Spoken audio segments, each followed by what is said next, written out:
Olá, amigos do Estratégia Concurso, tudo bem com vocês? Aqui é o professor Herbert Almeida, é uma grande satisfação estar aqui com vocês nesse nosso curso de Direito Administrativo. Realmente é uma grande oportunidade de você massificar aí o conteúdo, entender melhor o nosso conteúdo teórico apresentado no PDF e com isso obter o máximo de acerto ou até mesmo 100% de acerto aí em suas provas. Nesta aula nós vamos começar a falar, nós já começamos ao longo dos últimos vídeos a falar sobre os atos administrativos e agora nós vamos começar a trabalhar a classificação dos atos administrativos. É por uma questão didática e também por economia de tempo para a gente, tendo visto que o estudo do direito administrativo aí é um tanto quanto amplo, eu já coloquei diretamente na classificação o estudo dos atos discricionários e dos atos vinculados e também sobre o mérito do ato administrativo. Até porque a discricionariedade e vinculação é uma forma de classificação dos atos administrativos. Então, o primeiro tipo de classificação que a gente vai abordar na nossa aula é justamente os atos, aqueles que podem ser atos discricionários e os atos que podem ser vinculados, tá ok? É um assunto muito relevante. Desde já eu falo que essa é a classificação que mais aparece em concurso público e, além disso, é um tipo de situação que aparece em vários tipos de questões sobre atos administrativos, até mesmo naquelas que não são de classificação dos atos administrativos. Então, é um assunto relacionado a todo o estudo dos atos. Então, vamos para a tela para a gente começar a verificar o assunto. Então, os atos administrativos, vamos começar então a classificação. Nesse primeiro vídeo, nós vamos trabalhar aí os atos vinculados e os atos discricionários. Eu já adiantei aqui uma pequena tabela que vai ficar bem fácil para a gente compreender. Pessoal, esse aqui, confiformob, na verdade, vamos colocar aqui formob, é justamente aquele processo mnemônico que a gente viu ao longo do curso para verificar quais são os elementos dos atos administrativos. Então, esses aqui são os elementos. Esses elementos são a competência, a finalidade, a forma, o motivo e o objeto.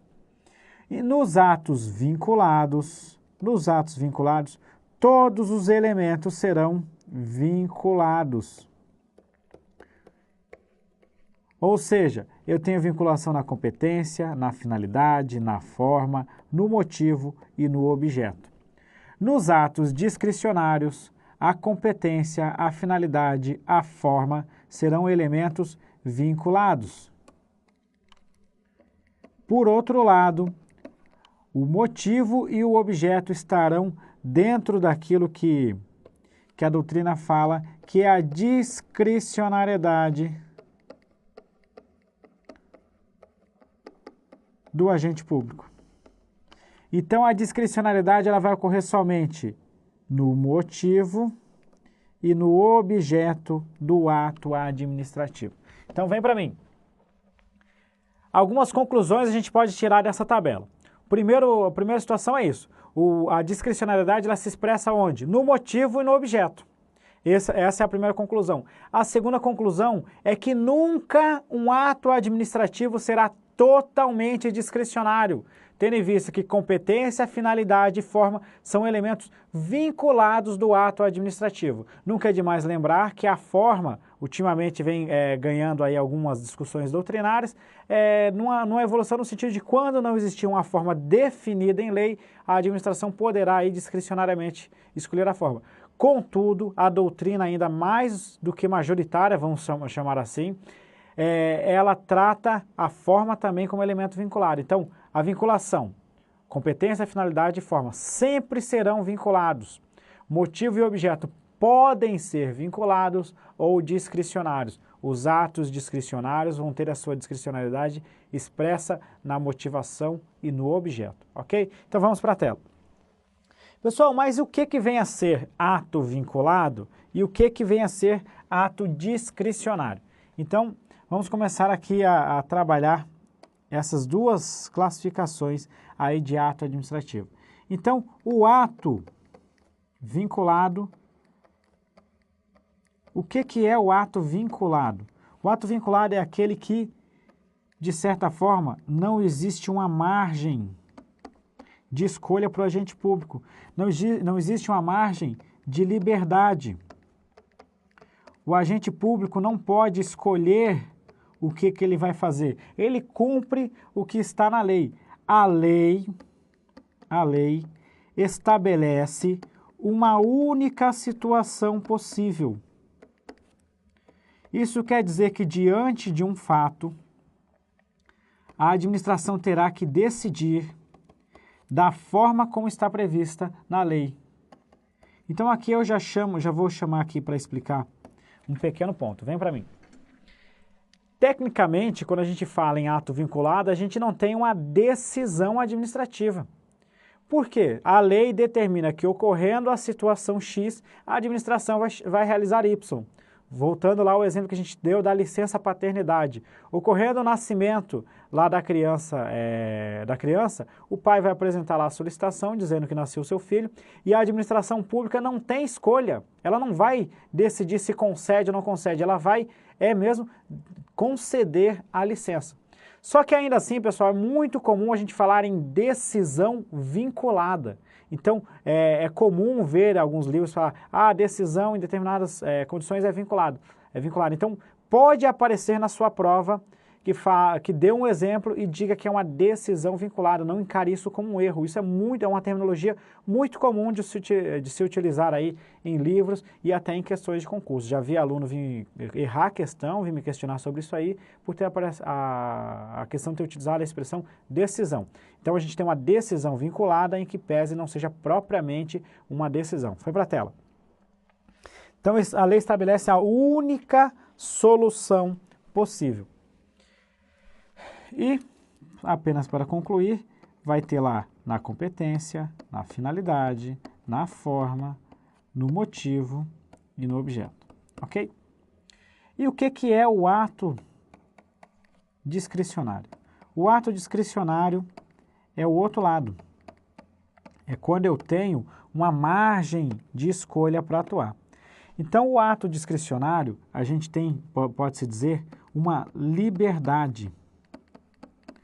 Uma liberdade para o agente público analisar a situação. Essa liberdade, obviamente, ela é limitada.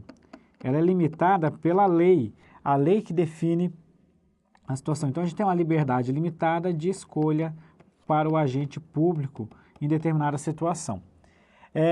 O que o agente público faz no ato discricionário? Ele vai valorar, ou seja, ele vai analisar o motivo e, com base nessa valorização do motivo, ele vai escolher o objeto mais adequado. Então, ele escolhe o objeto com base nessa valoração do motivo.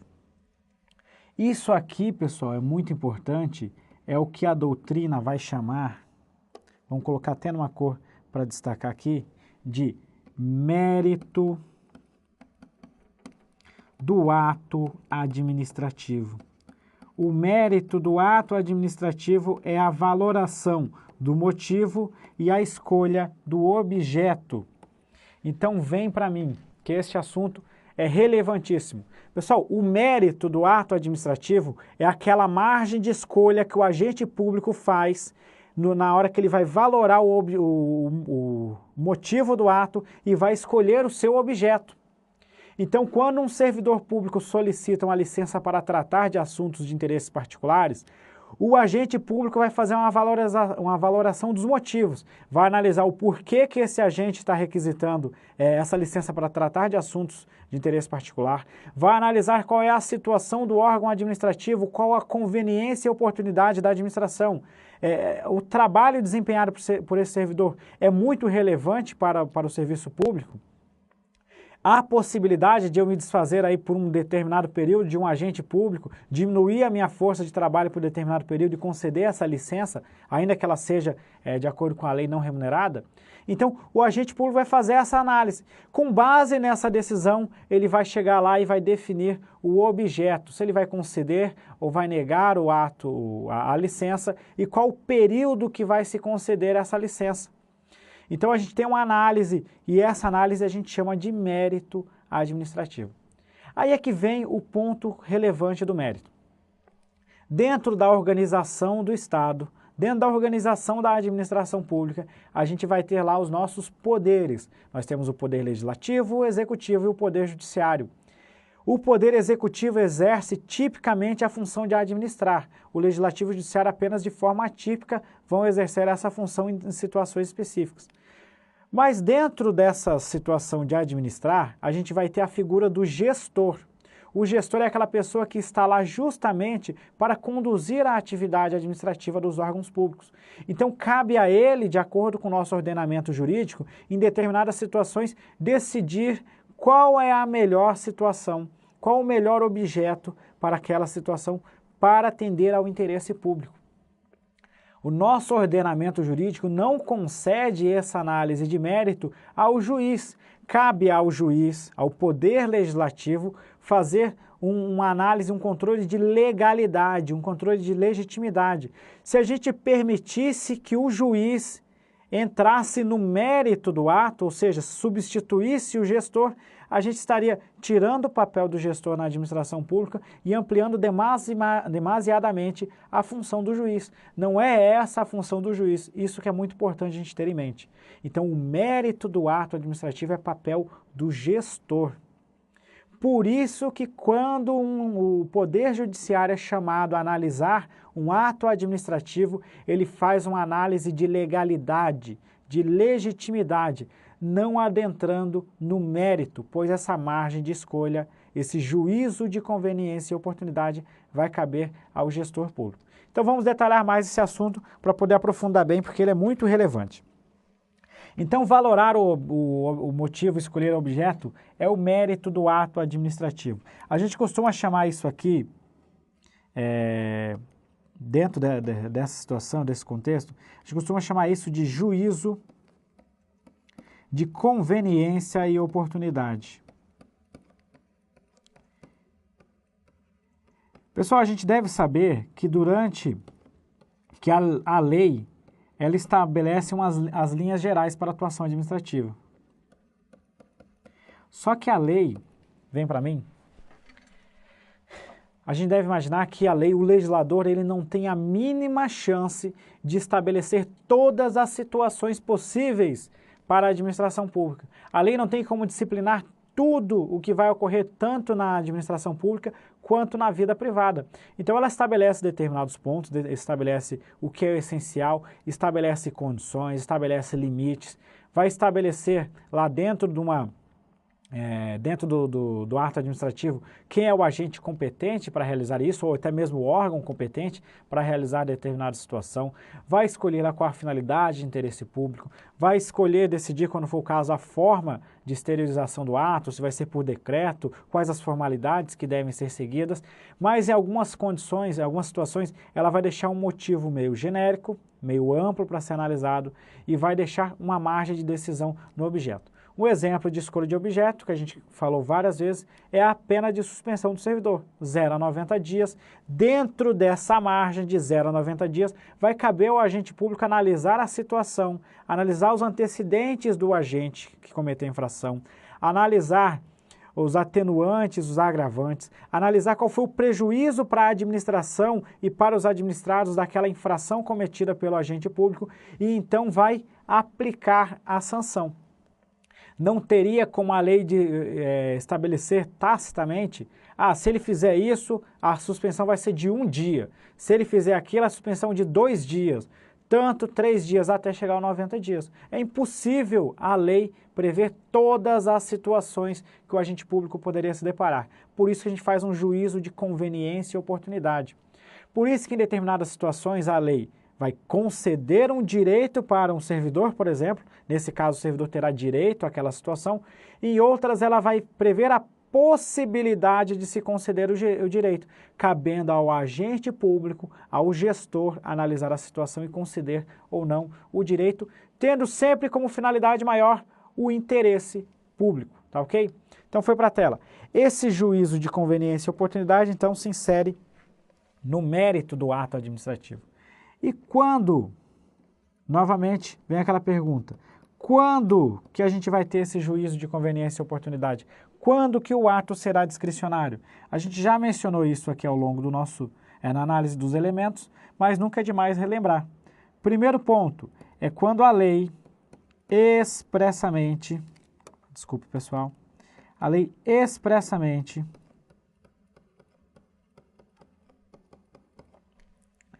ela vai dar a liberdade. Então, quando a lei expressamente dá liberdade para o agente público, para a decisão. Ou, numa outra situação, é quando ela utiliza, ou seja, quando ela usa conceitos jurídicos indeterminados. Esses conceitos jurídicos indeterminados são aqueles em que não existe uma precisão exata sobre qual é o seu significado. Então vamos analisar aqui o primeiro ponto. Vem para mim. Quando a lei expressamente concede a liberdade, a gente já falou que é a questão, por exemplo, quando a lei diz que a licença para tratar de assuntos de interesse particulares, ela pode ser concedida a juízo, a critério da administração pública. Então, a lei está dizendo, ó, cabe à administração pública decidir, no caso, quando a gente está falando que é o gestor que vai estar lá com a autoridade competente para isso, vai caber a ele analisar aí a situação. Então, muitas vezes, a legislação coloca lá, a critério da administração pública, a critério do poder público, ou quando ela estabelece um limite, a pena de 0 a 90 dias, uma multa de 1.000 a 100 mil reais. Então, todas essas são situações em que a própria lei já está estabelecendo um limite inicial, um limite final, ou então quando a lei diz, ó, pode fazer. Então, esse pode cabe à administração, ou a critério da administração, ou a lei até usa expressamente, caberá à administração discricionariamente, ou caberá ao juízo de conveniência e oportunidade decidir. Essa é a primeira situação. Quando utiliza os tais dos conceitos jurídicos indeterminados, que a gente já mencionou que existe uma divergência na doutrina sobre isso, mas a linha majoritária é que aí a gente também tem a expressão da discricionariedade, é quando a lei fala lá em falta grave, conduta escandalosa. São situações em que esses termos podem ter significados um tanto quanto indeterminados. É o caso da falta grave. Cabe ao agente público analisar e verificar se aquela situação se enquadra exatamente numa falta grave. Aí vem um ponto que a doutrina ainda fala, é que quando a gente fala de conceitos jurídicos indeterminados, a gente não tem uma liberdade total. Porque existem situações em que, obviamente, aquilo se enquadraria numa falta grave. Vamos pensar o servidor que foi lá e roubou, subtraiu 10 computadores de um órgão público. Roubou os 10 computadores, levou para casa sem nenhum motivo para isso, desviou dinheiro, vamos ainda mais grave, desviou recursos de um fundo de saúde, por exemplo. Pessoal, além de configurar crime e muitas outras, e ter como consequência vários outros tipos de sanções, mas limitando-nos à esfera administrativa, tal conduta, obviamente, é uma conduta grave.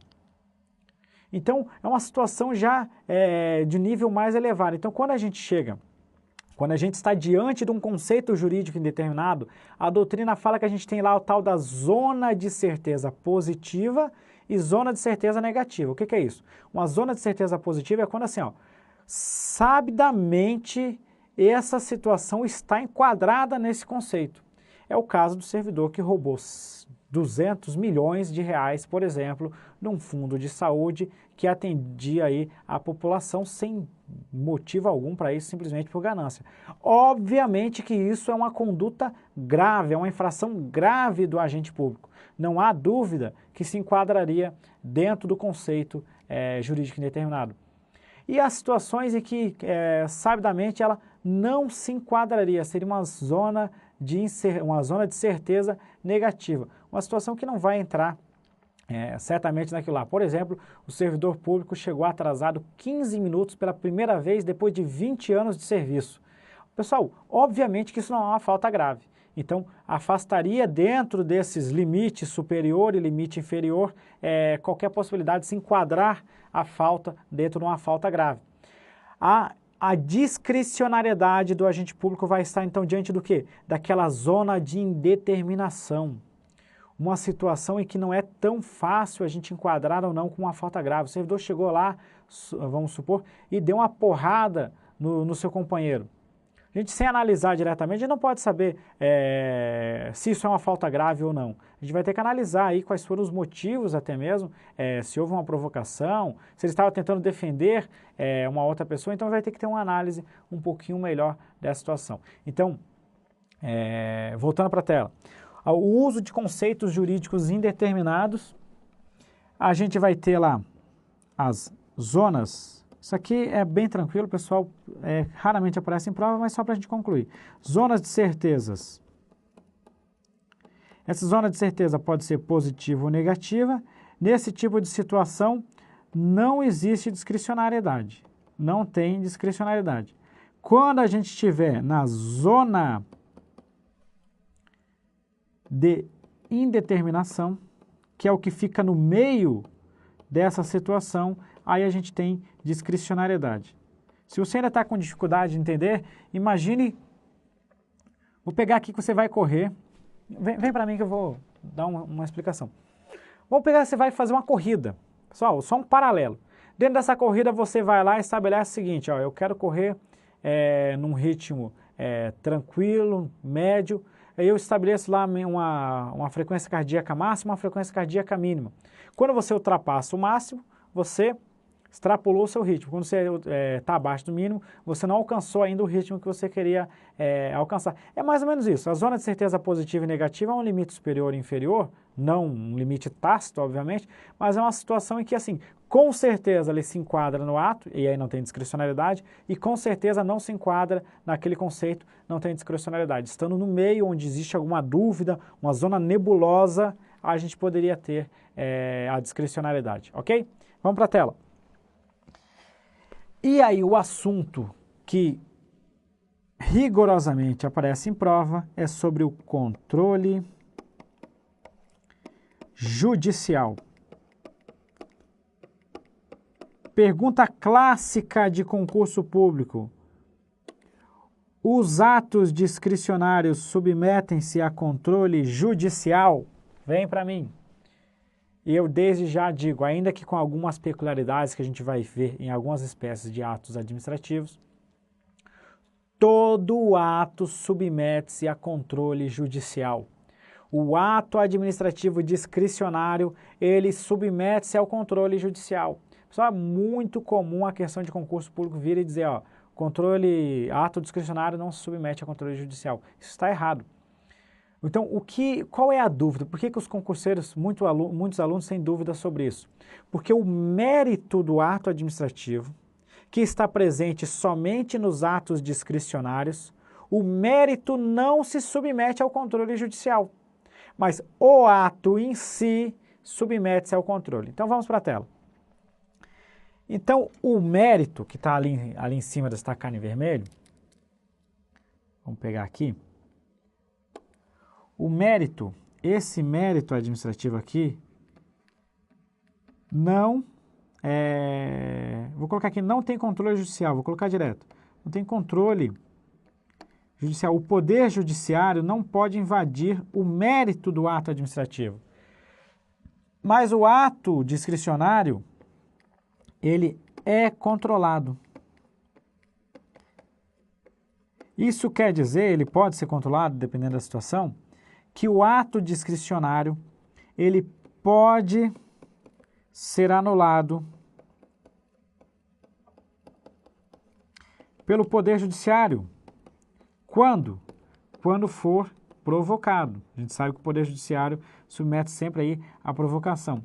Ou pode até mesmo pela administração pública de ofício.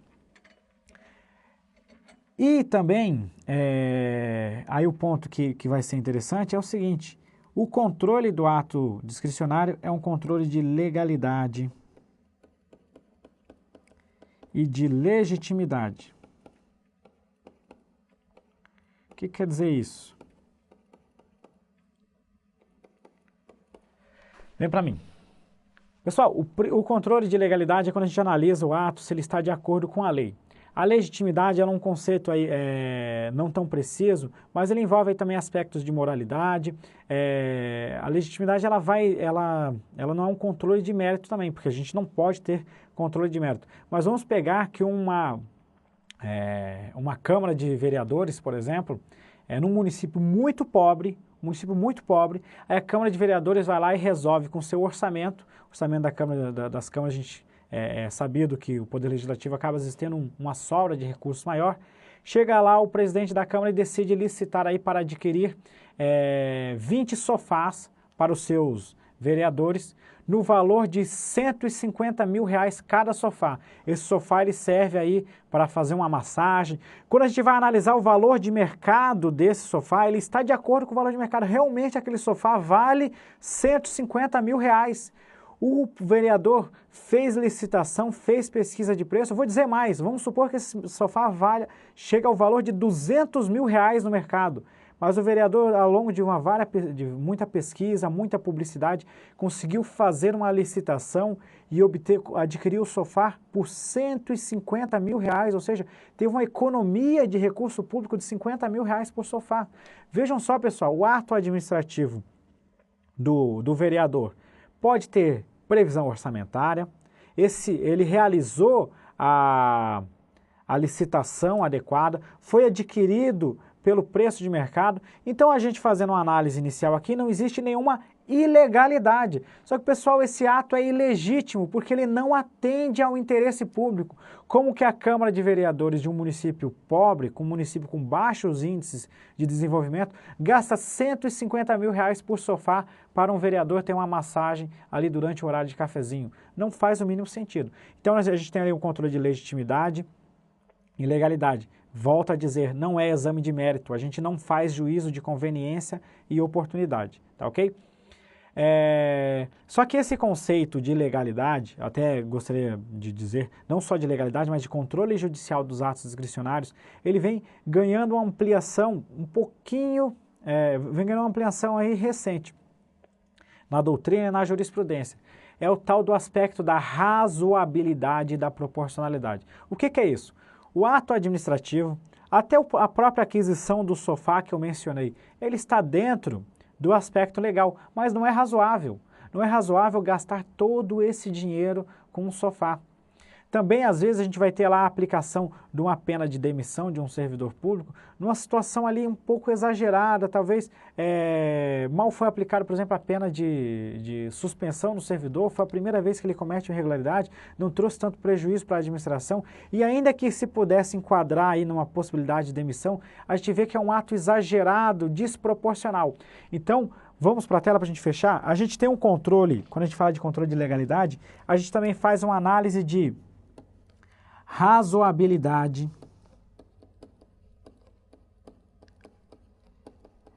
e proporcionalidade do ato administrativo. Então, pessoal, a gente vê aí várias formas de se controlar um ato discricionário. Ainda vem para mim, a gente ainda poderia citar lá a tal da teoria dos motivos determinantes, quando o ato administrativo foi motivado, mesmo ele sendo um ato discricionário, mas a gente percebe que os fatos alegados para a prática do ato, a motivação do ato traz ali fatos que são inexistentes, são falsos. Então a gente vai ter aí a anulação do ato administrativo com base na teoria dos motivos determinantes. Então, pessoal, a gente tem várias situações em que o ato discricionário poderá ser controlado.